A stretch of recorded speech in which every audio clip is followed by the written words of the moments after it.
Já são dezenas de programas, centenas de aulas, muitas dicas e muitas colunas de conteúdo. O TV Enem continua sua saga, democratizando a educação e garantindo acesso a todos. Olá, Enemzeiro! Me chamo Gilton Carmo, bem-vindos aqui ao meu laboratório. Vamos falar sobre geografia. Você precisa entender energia molecular. Lembrar mais uma vez que Enem exige. Aí estão estudando. Separa seu cantinho em casa. Todo dia tem aula. Olha aqui o tema. Professor, como é que isso cai em prova? Primeiro vamos trabalhar a definição. Durante muito tempo, Você já deve ter ouvido. A ditadura militar começou a formar. Passar por um processo, os Estados Unidos Eles articularam. quando se entendeu. E aí, você acorda. então cuidado. Para ser mais preciso, tempos atrás inicia O período colonial. Vamos tentar identificar. Quando eu falo estatística, eu atribuo ao longo do tempo. nós resolveremos no sentido clássico. Bem objetiva. Poderia ter sido. Conflito de classes. Então você pense bem. como que acontecia? Entre outras coisas, como, por exemplo, O Egito Antigo é o reino Da República. Que compõe aqui, ó. Pensava eu. Parecem habitações populares no Brasil. Para visualizar melhor, diretamente, uma poesia da língua inglesa. Ao invés de ter vamos ter Esse conceito que corriqueiramente características extremamente. a forma escrita. Todas as propostas do Enem são muito coerentes. Você vai perceber que a coisa não é tão difícil assim. que honra poder passar esses conteúdos para vocês.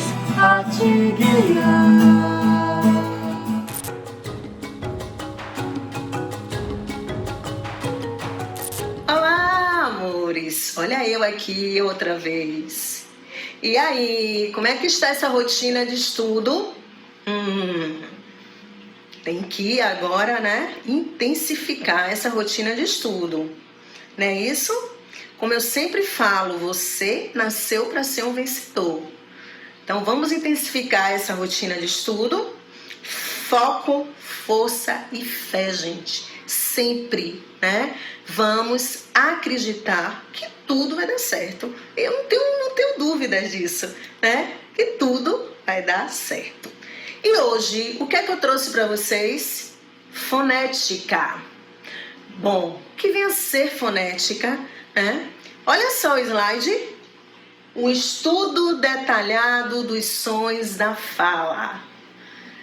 Lembram que eu disse para vocês que quando a gente nasce, a gente já nasce se comunicando e já dizendo para o mundo, cheguei para ser um vencedor? Então, né? Na aula de hoje nós vamos justamente estudar, tá? Os sons da fala. E aí eu trago para vocês algumas curiosidades. Às vezes, né, quem não se identifica muito com a língua portuguesa, ou, né, tem aquela história, eu sou de exatas, eu sou de humanas, eu sou de linguagem, né? Não tem essa história? Pois é, e não percebe muitas vezes, tá, essa questão do som. Então eu trouxe para vocês alguns exemplos para a gente perceber o que vem a ser fonema, que é o som, e letra, que é o sinal gráfico. Isso é besteira. Gente, não é besteira. Olhem, tá, o slide e observem a pronúncia dessas palavras. Se a gente muda apenas uma letrinha, né, logo o fonema também vai sofrer alteração e a gente vai ter aí uma nova palavra. O exemplo que vocês têm aí, cola, bola, né, e mola.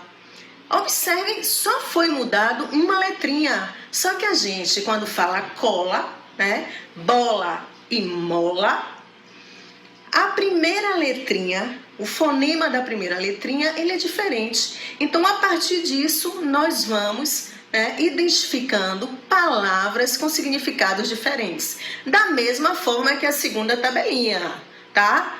Cala, bala e mala. Poxa, mas só mudou uma letra. Gente, uma letra é tudo, né? Já pararam para pensar isso? Uma letrinha errada na palavra modifica toda a palavra. Então, uma letrinha é tudo. Não esqueçam disso, certo? E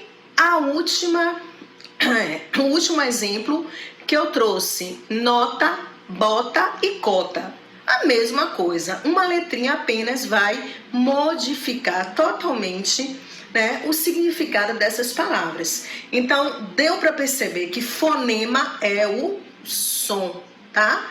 E letra vai ser o sinal gráfico, vai ser a representação gráfica, certo? Tem letras, por exemplo, que elas vão ter sons diferenciados, certo? Então, a gente não pode, de forma alguma, achar que letra e fonema é a mesma coisa, né? Vocês não vão me deixar triste, não é mesmo? Vamos lá? Bom, classificação dos fonemas. Bom, nós temos aí 3 classificações. Vogais, tá? As vogais são consideradas as letras A, E e O. Essas vogais, elas, quando a gente pronuncia, tá? A gente observa que elas não têm nenhum obstáculo. Eu digo A, E, O. Olha só, o som ele sai, ó, tranquilo, livre, leve, solto, né? Então aí a gente vai chamar esse fonema de vogal. Bom, e as consoantes? As consoantes, elas já, né, têm obstáculos na hora que a gente vai expressar. Olha só, D. Estão percebendo que a língua, né, ela fica entre os dentes. Então, esse é o obstáculo do som. É muito diferente do A. Gente, olha só, não teve nada. Mas D, tá? P. Então, as consoantes, elas sempre vão encontrar, né, obstáculos, dentes, língua, certo? E as semivogais? As semivogais vão ser as letras I e U, tá? Essas semivogais, elas sempre vão aparecer numa palavra juntamente com uma vogal.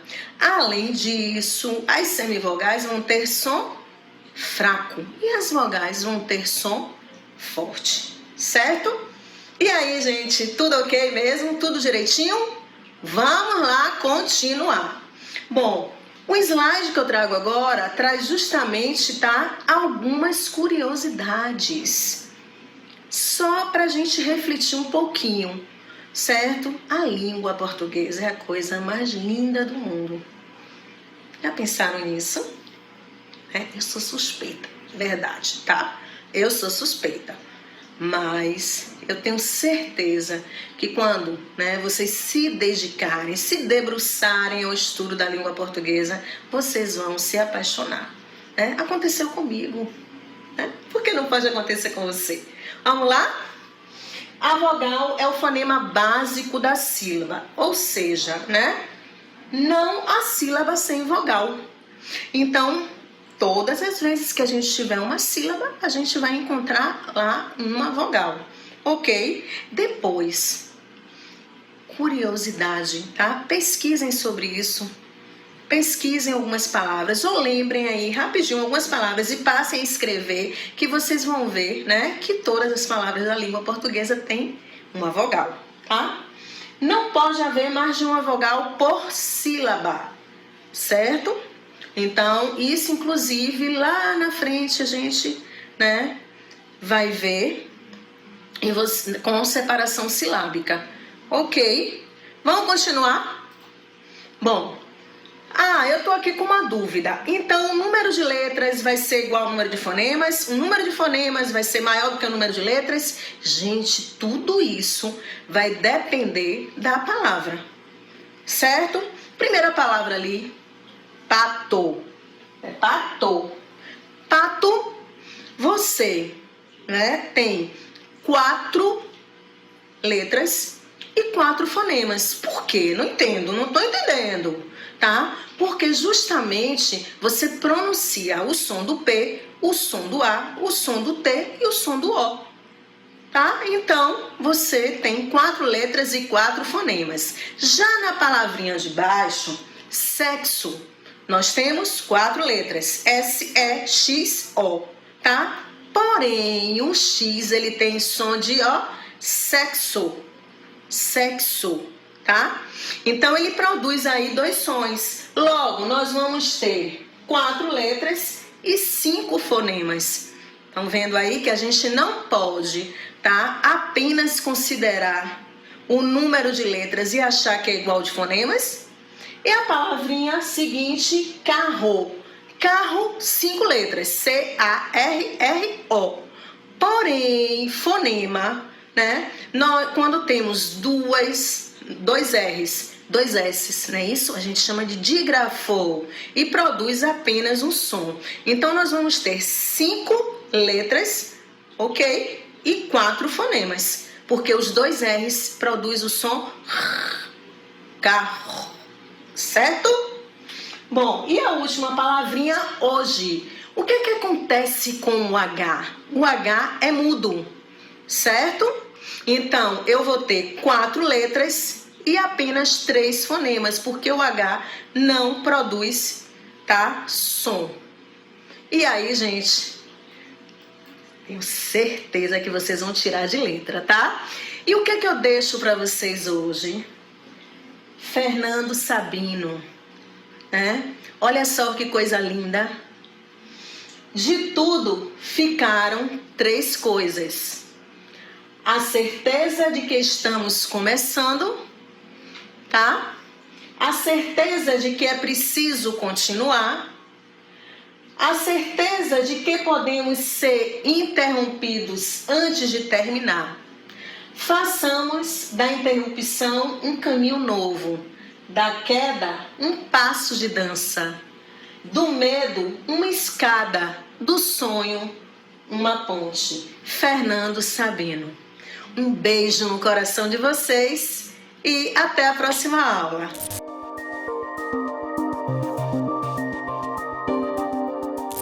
Oi, gente! Eu sou César, professor de História. E hoje nós temos um assunto importantíssimo sobre história do Brasil.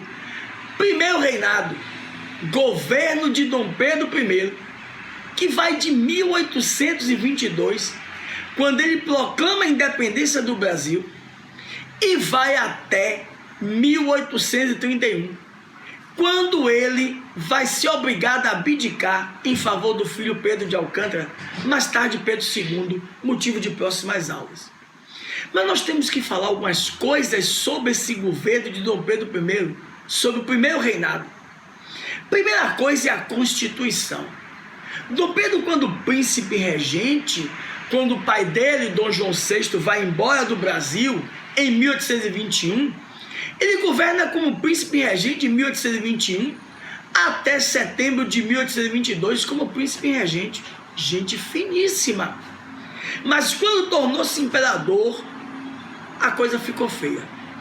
Primeiro ele pega uma briga com o Partido Brasileiro. Dom Pedro convoca uma Assembleia Constituinte que deveria elaborar uma Constituição que ficou conhecida na história como Constituição da Mandioca. Dom Pedro fecha essa Assembleia Constituinte, convoca um Conselho de Estado e vai outorgar a Constituição de 1824. A Constituição, meus queridos, podem ser de 2 tipos: outorgada, quando ela é imposta, e promulgada, quando ela é votada e aprovada por uma Assembleia Constituinte. No caso, a nossa que está em vigor, de 1988. Segunda coisa que Dom Pedro faz, segunda característica ou medida dessa Constituição, é a forma de governo. Monarquia hereditária, de pai para filho. Como eu te disse, ele abdica em favor do filho Pedro de Alcântara. Terceiro, foi instituído o unitarismo. Você vai dizer: César, eu nunca ouvi falar nesse negócio de unitarismo. Hoje, o Brasil tem o chamado federalismo. Bahia, Sergipe, Alagoas, São Paulo, Minas são estados federados que possuem autonomia política e administrativa. Na época do período do primeiro reinado, Bahia, Sergipe, Alagoas, São Paulo, Minas eram províncias E como províncias não tinham autonomia política e administrativa, dependia do governo central, dependia diretamente do Dom Pedro I. Quarta característica: o voto era censitário, baseado na renda. Olha que coisa interessante. Para você ser candidato a deputado federal, tinha que ter uma renda de 300 mil réis. Para ser eleitor, tinha que ter uma renda de 100 mil réis. Como o povo não tinha nem 1.000 réis, o voto ficou para a elite. O Senado era vitalício, senador para a vida toda. A religião oficial, católica, apostólica, romana, sem tolerância religiosa. Mas a sétima é a mais importante. Você já deve ter ouvido falar num filósofo iluminista chamado Montesquieu. Onde Montesquieu, na sua obra O Espírito das Leis, ele dividiu os poderes em três: executivo, legislativo e judiciário. E esses poderes deveriam ser independentes e harmônicos. Dom Pedro criou o quarto poder, o poder moderador, que dava a ele todos os poderes para governar. É uma espécie de absolutismo que você vai estudar em próximas aulas. Mas você vai ver que se impôs ao Brasil o reconhecimento externo e interno da independência nossa. O primeiro país a reconhecer a nossa independência foi os Estados Unidos, baseada na doutrina Monroe, elaborada pelo presidente James Monroe, que consistia basicamente em quê? A América para os americanos. Segundo país, a Inglaterra vai intermediar Portugal a reconhecer a nossa independência. E Dom João faz 3 exigências. Primeira, que o Brasil assumisse toda a dívida do Reino Unido, Portugal e Algarves. O Brasil tinha dinheiro? Não. Quem empresta? A Inglaterra. Ela vai subindo a nossa dívida externa. Segunda exigência, o Brasil deveria pagar 2 milhões de libras esterlinas. E 1/3 disso é em ouro. E terceira, Dom João queria utilizar o título de imperador do Brasil. Ele sonhava ver o Brasil governado por Dom Pedro, Brasil e Portugal juntos, governados por Dom Pedro. E a Inglaterra vai exigir 2 coisas. Primeiro, a renovação do Tratado de 1810. Tratado este que assegurava todo o comércio do Brasil para os ingleses e a gradativa extinção do tráfico de escravos negros. A Inglaterra, uma coisa importante, foi quem mais se empenhou para a abolição da escravatura. Porque o negro vai ser o que para ela? Mão de obra barata e mercado consumidor.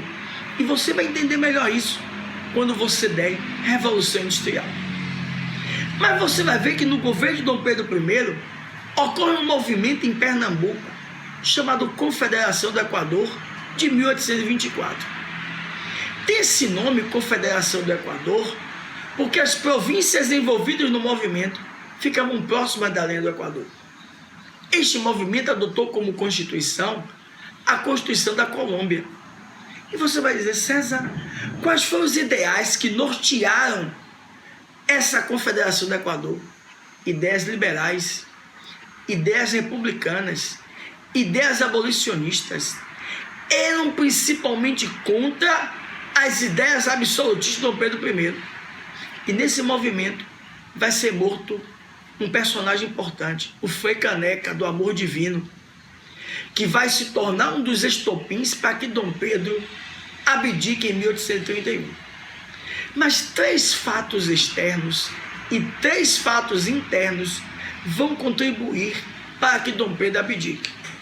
Primeiro, a disputa pelo trono português. Dom Pedro vai brigar com o irmão Dom Miguel. E para poder fazer essa briga, ele toma dinheiro emprestado da mão da Inglaterra. Lá vai subindo a nossa dívida externa. Segundo, as lutas contra a província cisplatina. Dom João, quando esteve no Brasil, fez 2 conquistas: as Guianas Francesas e a província cisplatina, que vai tornar-se República Oriental do Uruguai. E você vai ver que vai acontecer um movimento importante lá na França. Primeiro, em 1789, a Revolução Francesa. Segundo, em 1831, a Revolução Liberal de 1831, que vai derrubar o governo absolutista do rei Carlos X. A influência dessas ideias liberais vão também ser importantes para que Dom Pedro abdique. E como eu te disse, 3 fatos externos, ou 3 fatos internos, desculpem. Primeiro fato interno, a constante troca de ministérios. Segundo, importante, a noite das garrafadas. Mas o terceiro mais importante, Dom Pedro vai ser acusado de ser o mandante do assassinato do jornalista Líbero Badaró. Este nome é importante, Líbero Badaró, que através de 2 jornais, o Reverbero Fluminense e o Sentinela, fazia oposição aberta a Dom Pedro. Ele morre assassinado e a culpa do assassinato recai sobre Dom Pedro.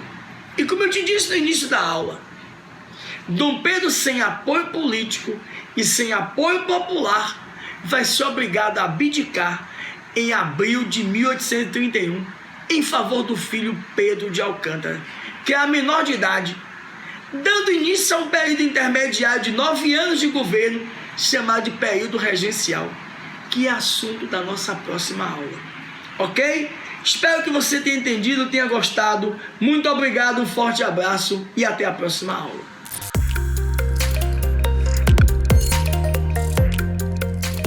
Oi, gente, tudo bem?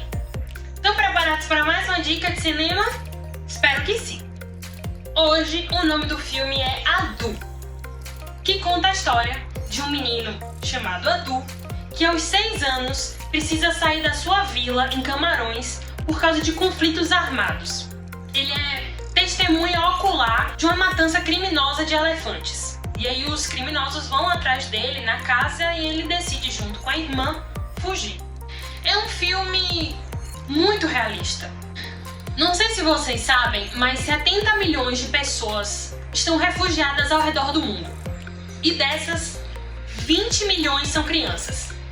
Vocês conseguem imaginar o quanto é complicado emocionalmente para uma criança entender que ela tem que sair do seu país, da sua cultura e se transportar para outros países para poder viver em segurança? É inclusive desgastante fisicamente, porque você pode ver no filme que o Adu, ele vai passando de país em país, fazendo longos percursos a pé, tendo que nadar em boias em péssimas condições.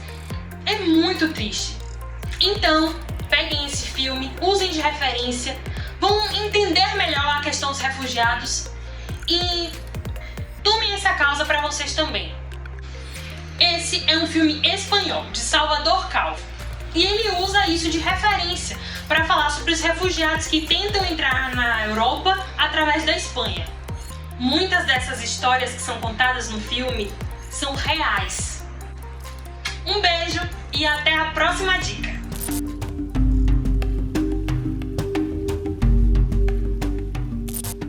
Olá, tudo bem? Aqui quem fala é o seu professor Paulo Rossi de Biologia. Vamos para mais uma aula, hoje sobre métodos contraceptivos. Conjunto de procedimentos, dispositivos, substâncias que ajudam as famílias a realizar um melhor planejamento familiar. Esses procedimentos são divididos em várias categorias: natural, mecânico, químico, hormonal, cirúrgico ou por barreiras.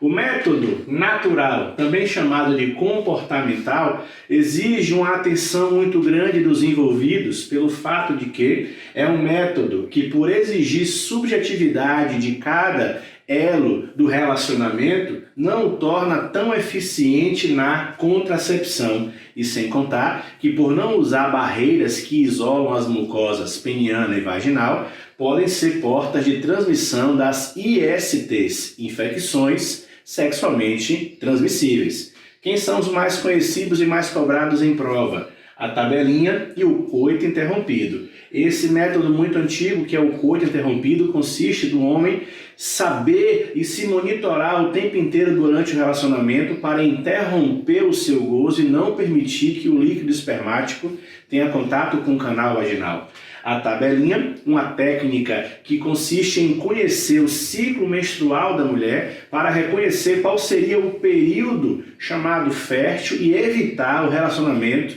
nesse momento. Por isso que exige um grau de atenção elevado e isso pode provocar ineficiência no mecanismo de contracepção. O mecanismo mais utilizado, que é mais difundido pela mídia, é o preservativo masculino, popularmente chamado de camisinha. Deve ser colocado no pênis ereto antes da relação sexual começar e ser removido do canal vaginal junto com o pênis ainda ereto após a relação sexual. É um mecanismo altamente eficiente que, além de evitar a gravidez, também previne contra a IST no relacionamento. Temos também o mecanismo por barreira, chamada de preservação feminina ou camisinha feminina. Ela é bem maior do que a camisinha masculina, consiste em 2 anéis em suas extremidades. Um anel menor ele é introduzido no canal vaginal, o anel maior ele fica protegendo toda a região vulvar da estrutura reprodutora feminina. Também tem alto grau de eficiência, deve ter sido colocado até 8 horas antes da relação sexual. E também evita a contracepção indesejada, bem como as transmissões de infecções sexualmente transmissíveis. O mecanismo também muito difundido entre as mulheres do século atual, o DIU de cobre, só é utilizado por mulheres que já teve filhos e é uma aplicação que necessita de intervenção médica. É no período correto em que o colo do útero está dilatado, para que haja a penetração dessa estrutura metálica em formato de T, rico em cobre, que vai gerar inflamações intrauterinas, criando um ambiente hostil para a vivência dos espermatozoides no interior do útero e provocando dessa forma a ação espermicida. Ele pode durar até 10 anos no corpo da mulher e tem um alto grau de eficiência, mas não é 100%. Diga-se de passagem, é um mecanismo eficiente contra a contracepção, mas por não ter barreiras das mucosas pode transmitir infecções. Temos ainda os mecanismos hormonais que vão introduzir no corpo das mulheres hormônios que vão estar alterando a estrutura produtora de gameta no ovário, diminuindo a mobilidade dos gametas no canal vaginal ou simplesmente alterando a dinâmica da produção do endométrio. Eles podem ser classificados em pílulas combinadas, as mais utilizadas no mercado nacional. Elas são combinadas de 2 hormônios usados na fabricação, são eles progesterona e estrógeno, são de uso contínuo e diário, uma cápsula por dia, eficiência elevada, tratamento gratuito distribuído pelo SUS, mas tem também que ter o cuidado com as consultas médicas, porque cada corpo reage de uma forma, cada mulher reage de uma forma a cada princípio molecular desse e requer o máximo de cuidado. Uma outra pílula muito utilizada nos tempos de hoje é a pílula de emergência, chamada de pílula do dia seguinte. É uma dosagem, o nome já diz, emergencial, de urgência. É para ser utilizado quando alguma outra técnica que foi utilizada não foi eficiente. Ela consiste em uma dosagem elevada de progesterona em sua composição, que impede em um curto espaço de tempo a nidação de acontecer. Nidação, fenômeno que é caracterizado pela implantação, pela fixação do embrião lá no útero. A depender da quantidade de horas posterior à relação sexual, o grau de eficiência dessa pílula vai caindo. E uma dica, essa pílula não pode ser de uso constante, porque ela vai trazer uma série de efeitos colaterais, desde a desregulação hormonal até mesmo provocação de sua não funcionalidade dentro do corpo feminino. Tem também os hormônios injetáveis, que são mensais ou trimestrais. São as famosas injeções que contêm progesterona ou progesterona e estrógeno, para que aconteça dessa forma a evitação da ovulação, que pode ser semestral, trimestral ou mensal.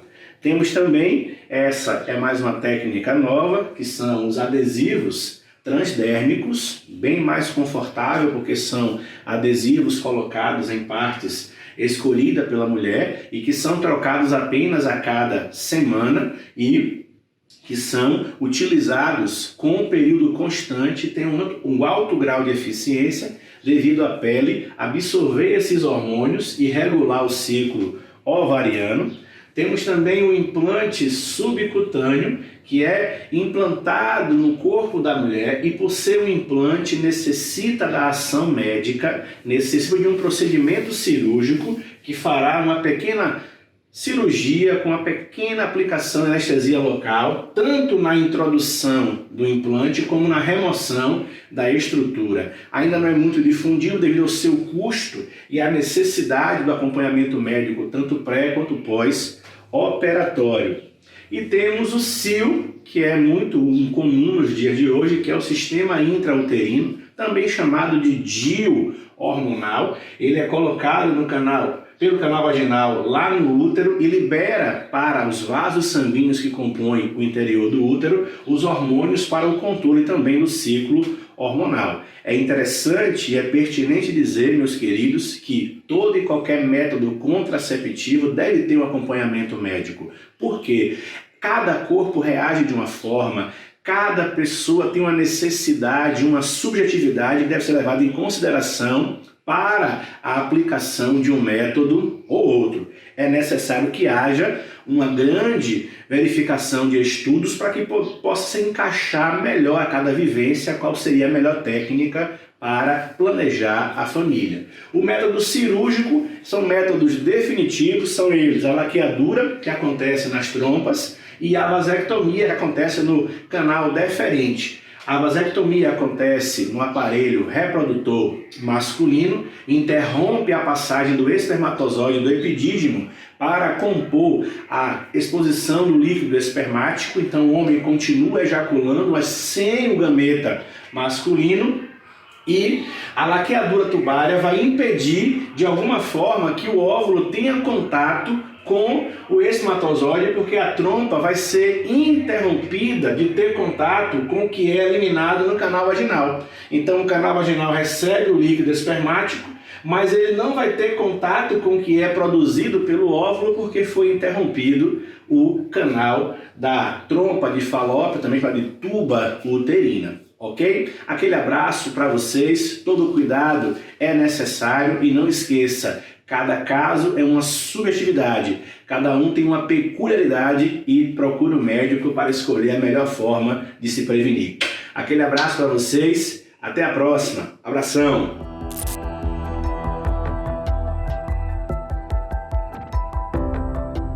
Olá, queridos alunos, estamos aqui de volta na TV Enem em mais um bloco de Química com o professor Elan. Vocês já aprenderam em aulas anteriores como fazer a concentração de uma solução, como promover uma diluição e no bloco de hoje vamos aprender como trabalhar uma situação curiosa, onde temos duas soluções, onde é o mesmo soluto. E aí você quer avaliar o resultado da mistura dessas duas soluções. Olha, tentei bolar algo para vocês aqui visível. Vou chamar essa aqui, deixa eu pegar um piloto. Vou chamar aqui de solução 1. Olha, temos aqui uma solução 1. Temos aqui uma solução 2, ok? Uma solução 1 e uma solução 2. Imagine que eu vou pegar 50 ml da solução 1 e 25 ml da solução 2 e misturar. E essa aqui vou colocar como F. A solução final, ou seja, essa solução será os 50 ml da solução 1. Gente, eu estou indo aqui no olhômetro, tá bom? É só mesmo por questão didática. E 25 da solução 2. Perceba que essa solução final, ela leva consigo parte das características da solução 1 e características da solução 2. Pronto. Espero que visualmente vocês tenham entendido o contexto a qual vamos estar nos dando nesse momento. Então, olha, temos duas soluções, ok? Temos duas soluções cuja o soluto é o mesmo. Estamos falando do soluto NaOH e essas duas soluções são misturadas, formando assim uma solução final. E aí, temos aqui uma situação problema. Qual é a situação? A solução 1, aqui representada no exemplo, vamos supor que essa aqui, A1. Temos uma solução de hidróxido de sódio, cuja concentração é 5 gramas por litro e o volume é de 200 ml. A solução 2, que aqui foi representada, temos também uma solução de hidróxido de sódio NaOH, cuja concentração é 4 gramas por litro e eu utilizei 300 ml. E misturei essas duas. Olha, misturei esses dois volumes e obtive uma solução final. E aí vem a pergunta: qual seria a concentração dessa solução final? Qual seria? Diz aí, turminha. Quando se fala concentração, temos aqui 5 gramas por litro. 5 gramas por litro é a concentração. O que significa essa unidade? Essa unidade significa dizer o seguinte, que a cada 1 litro da solução, daquela solução avaliada, temos a presença de 5 gramas do soluto. Beleza? Em aulas anteriores, vocês aprenderam que a concentração é M1 sobre V. A concentração comum é a massa do soluto dividido pelo volume da solução. Ah, Elan, e concentração molar eu também aprendi, não aprendi? Sim, vocês aprenderam que concentração molar é M1 sobre MM vezes V.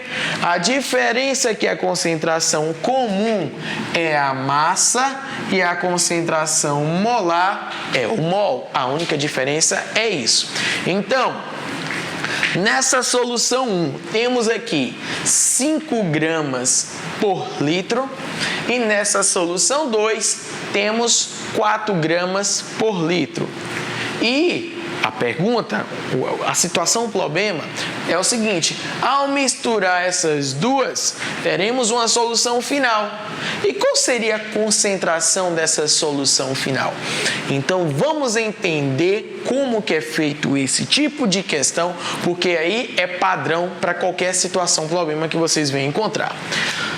Na solução 1, eu tenho uma determinada massa do soluto. Olha, se a fórmula é C igual a M1 sobre V, logo M1, que é a massa, será a concentração vezes o volume. Logo, eu tenho um M1 da solução 1, eu tenho um M2, ou seja, a massa da solução 2.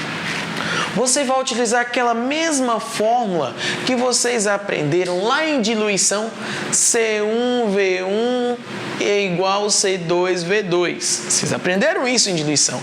A diferença é que essa fórmula vai sofrer uma adaptação, porque aqui agora são duas soluções. O que você vai pegar? Você vai somar C1V1 da primeira solução com C2 V2 da segunda solução.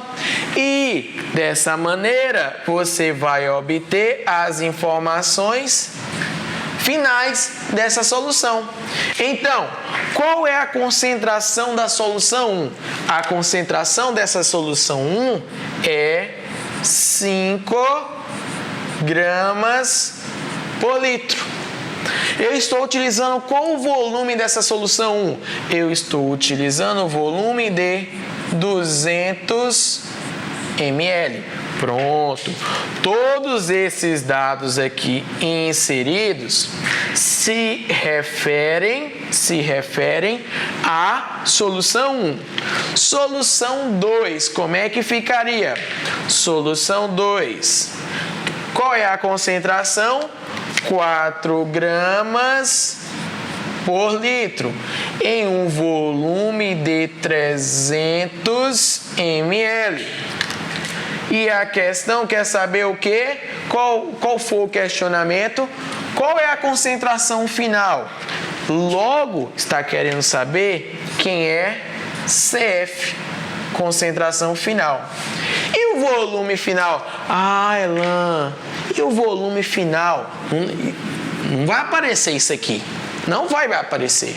Mas você vai pensar o seguinte: opa, se a mistura dessa solução com essa solução, logo o volume final será a soma dessa mistura, 500 ml. Alguns alunos têm o hábito de transformar isso aqui em litros, colocar 0,2, 0,3, 0,5. Eu digo a vocês, não é preciso. Por quê? Porque você vai cortar ml com ml com ml. Logo, a unidade que você vai encontrar aqui vai ser o quê? Gramas por litro. O que você vai encontrar vai ser a concentração em gramas por litro. Você tem que ter cuidado que se você converter para litros, sempre tem que converter todas as unidades. O importante é que as unidades trabalhadas sejam as mesmas, tá bom?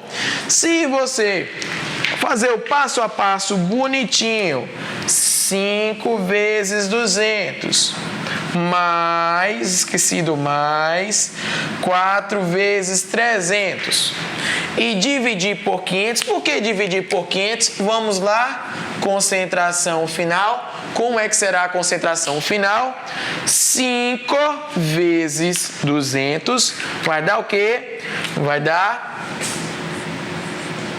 1000 mais 4 vezes 3, 12 mais 2, 0 dividido por 500. Amiguinho, quando você aplicar bonitinho aí a soma, 2.200 dividido por 500, ou seja, você pode simplesmente,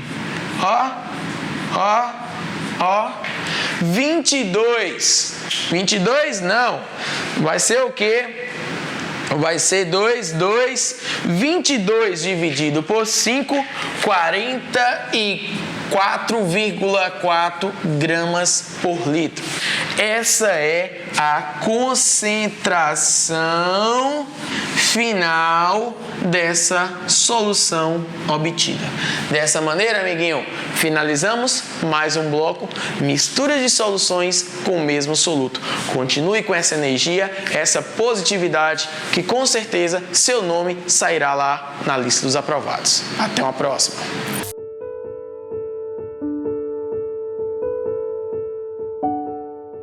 Fala, galera! Tudo bem com vocês? Como é que vocês estão de exercício? Tá todo mundo praticando aí em casa?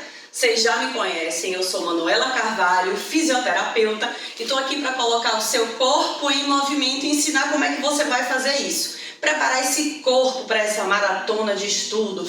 Muito tempo sentado, muito tempo às vezes numa má postura, mas eu sei que você já aprendeu a trabalhar a sua postura e você já está bem melhor agora, não é não?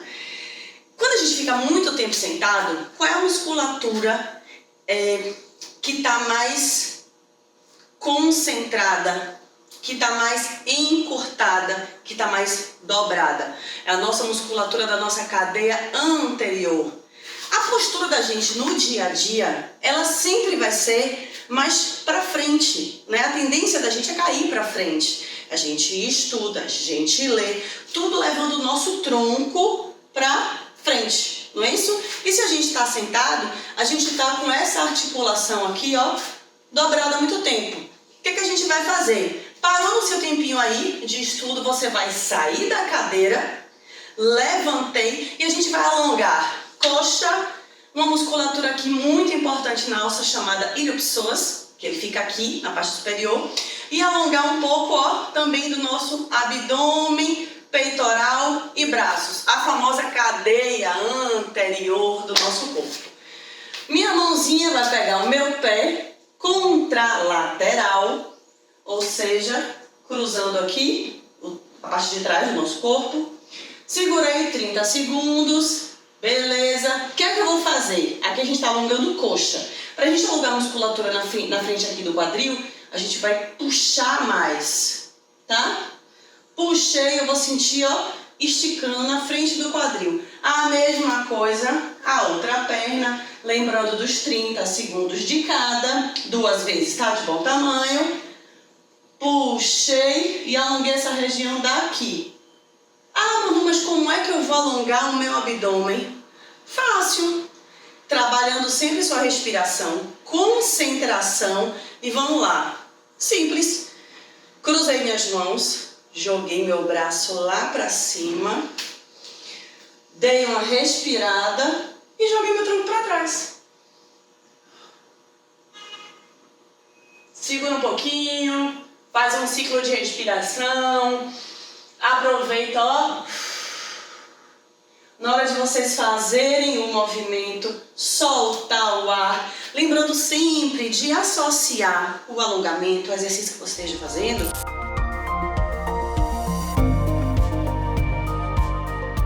Olá pessoal, bem-vindos mais uma vez à nossa aula de Física. Sou o professor Krause e vamos de uma vez por todas colocar você na universidade. A aula de hoje nós vamos falar sobre as leis de Ohm. E antes de começarmos a falar definitivamente sobre as leis de Ohm, vou fazer uma consideração interessante para que vocês possam perceber que algumas coisas do nosso dia a dia, né, são comunicadas de uma forma equivocada. Por exemplo, existe uma grande diferença entre resistência e resistor, certo? Provavelmente, quando você tem lá o seu chuveiro queimado, você fala, né? Olha, queimou a resistência do chuveiro, né? Mas, na verdade, o dispositivo que fica lá no seu chuveiro elétrico é o resistor, certo? Resistor. O que é o resistor, então? É o dispositivo físico que oferece resistência à passagem da corrente elétrica. Então existe uma pequena diferença, né? Uma sutil diferença entre a resistência e o resistor. O resistor é aquele dispositivo que você pega, é aquilo que você troca no equipamento. O que ele faz? Ele oferece resistência à passagem da corrente elétrica, tá bom? Então só uma curiosidade aí para você.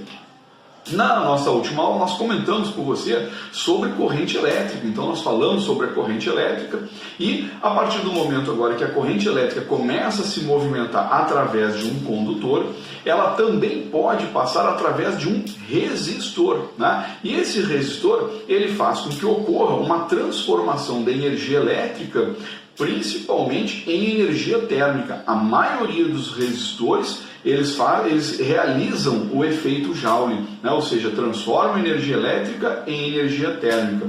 Mas vamos falar, né, basicamente aqui sobre a lei de Ohm. Então, a primeira lei de Ohm ela está associada ao fato de quando você submete um resistor a uma diferença de potencial nas suas extremidades, ser percorrido por uma corrente elétrica. Então nós já sabemos, né, que a corrente elétrica ela se movimenta através dos condutores e também através dos resistores. E aí o George Simon Ohm, que é o cara que deu aí origem, né, à lei de Ohm, ele começou a fazer alguns experimentos utilizando um resistor. E ele percebeu que conforme ele alterava a DDP na qual o resistor era submetido, se a corrente elétrica, né, ela mudasse proporcionalmente, ele diria que a razão entre a DDP e a corrente elétrica estava associada a uma grandeza física.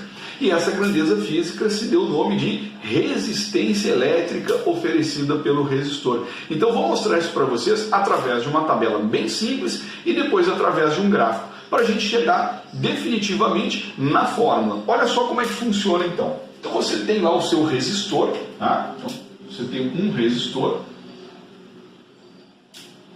que vai estar, né, submetido a uma diferença de potencial. Então você vai ter uma diferença de potencial aqui entre os pontos A e B, né? Então VAB. E esse resistor vai ser percorrido por uma corrente elétrica. Então uma corrente elétrica I vai percorrer esse resistor, certo? O que a gente vai fazer? Nós vamos mudar o potencial e vamos perceber que para um determinado tipo de resistor, a corrente ela vai mudar proporcionalmente. E a gente faz isso numa tabela. Então, por exemplo, vamos fazer uma tabela do potencial entre os pontos A e B e a corrente que circula. Então, nós vamos ter aqui algumas situações. Então, se nós tivermos um potencial V1, nós vamos ter uma corrente I1. Se nós tivermos um potencial V2, nós vamos ter uma corrente I2. E se nós tivermos um potencial V3, nós vamos ter uma corrente I3. Certo? Então, esse é o potencial que existe entre os pontos A e B. E essa é a corrente que circula através desses pontos. Certo? O que aconteceu? O Ohm, então, ele fez um gráfico desse potencial, dessa diferença de potencial em função da corrente. E aí ele colocou esses valores, V1, V2, V3, então ó, V1, V2 e V3. E também colocou os valores, I1, I2, I3. E aí ligou esses pontos, né? Ligou essas relações, né? Esses valores, V1 com I1, V2 com I2, e o V3 com o I3. E aí você vai ter um ponto. Se você não tem nenhuma diferença de potencial, não tem corrente circulando. Então nós estamos na origem. Depois aqui você vai ter um outro ponto, aqui você vai ter um outro ponto e aqui você vai ter um outro ponto. E aí você vai perceber que ao ligar esses pontos você tem uma reta.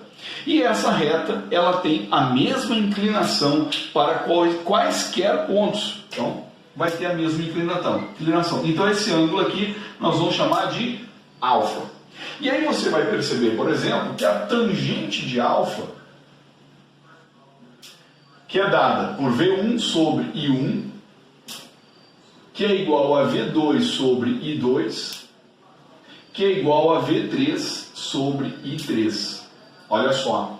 E esses valores são sempre os mesmos, é sempre constante. Então isso aqui vai corresponder a uma grandeza física. Essa grandeza física é a resistência oferecida pelo resistor. Então esse aqui é o valor de R.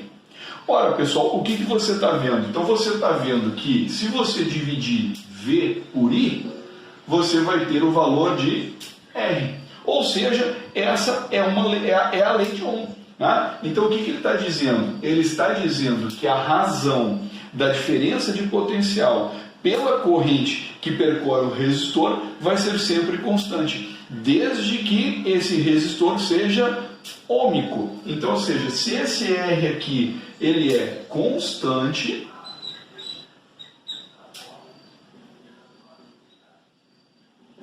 esse resistor ele é chamado de ôhmico. Pronto. E uma maneira de você decorar, né? Vamos chegar lá na hora da prova, vamos lembrar, né? Como é que a gente lembra? É muito fácil, né? Repara, se você isolar o V é igual a R vezes I. Então, não esqueça para você não chorar na hora da prova. Não deve chorar, você tem que ficar feliz, porque quem vê essa fórmula sempre ri. Tá certo? Então, essa aí é uma das leis de Ohm extremamente importante e eu já vou te dar uma barbada. Ela vai cair na prova do Enem. Fique atento. Essa lei de Ohm vai cair na prova do Enem. Tá garantido isso, gente. Tá garantido. Vai cair na prova do Enem V igual a R vezes I. Se você pegar alguma prova anterior do Enem, você vai ver que em todas as provas do Enem sempre tem V igual a R vezes I. E se ela não está ligada de uma maneira direta, ela está ligada indiretamente, lá no estudo da potência, que nós vamos ver posteriormente. Tá certo? Então, essa é uma lei de Ohm. Vamos para a segunda lei agora. Tá? Vamos ver como é que funciona aí a segunda lei de Ohm. Tá certo? Eu vou apagar o quadro e já volto. Então, vamos lá, galera. Olha só. Se você viu no primeiro caso que a resistência do resistor ela é sempre constante, ele é chamado de um resistor ohmico, o que pode fazer com que a resistência do resistor mude? Então vamos observar. Isso então nos leva a uma segunda lei de Ohm. Nós podemos dizer que a resistência de um resistor ela vai ser alterada se você modificar, por exemplo, a resistividade do material. Então, cada material oferece uma resistência à passagem da corrente elétrica para cada unidade de comprimento. Então, ou seja, a resistividade é dada em Ohm metro. Ou seja, resistividade representada pela letra Rho, né, que é dada em Ohm metro, onde Ohm é a unidade de medida de resistência. Tá? Bom, outra coisa que pode mudar a resistência de um resistor, ela pode ser alterada conforme o comprimento. Certo? E o comprimento vai ser representado pela letra L, que vai ser unidade de medida, o metro.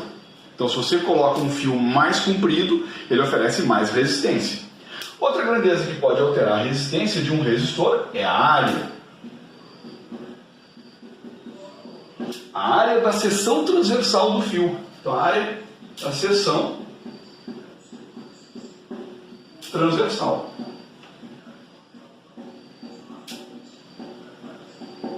Ou seja, o A, que vai ser dado em metros quadrados. Então fique atento, a resistência de um resistor, caso ele não seja ohmico, pode mudar conforme essas grandezas. E existe uma fórmula associada. A fórmula associada é dada R é igual a Rho L sobre A.